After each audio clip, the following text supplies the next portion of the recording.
Ethiopian એરલાઇન્સનું બોઈંગ 737 plane રવિવારે crash થયું. દુર્ઘટના બની તે સમયે પ્લેનમાં 149 યાત્રી અને 8 ક્રૂ મેમ્બર સવાર હતા.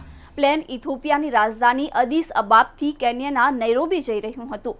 પ્લેને સ્થાનિક સમય મુજબ સવારે 8:38 વાગ્યે ઉડાન ભરી હતી, જેના 6 મિનિટ બાદ જ તેનો સંપર્ક તૂટી ગયો હતો. ઇથોપિયાના વડાપ્રધાન કાર્યાલયે દુર્ઘટના અંગે દુઃખ વ્યક્ત કર્યું છે. એરલાઇન્સના પ્રવક્તાએ પ્લેન ક્રેશ થવાની પુષ્ટિ કરતા કહ્યું, હજુ સુધી સ્પષ્ટ નથી કે પ્લેન ક્યાં ક્રેશ થયું છે. આ દુર્ઘટનામાં અનેક લોકો માર્યા ગયા હોવાની આશંકા છે.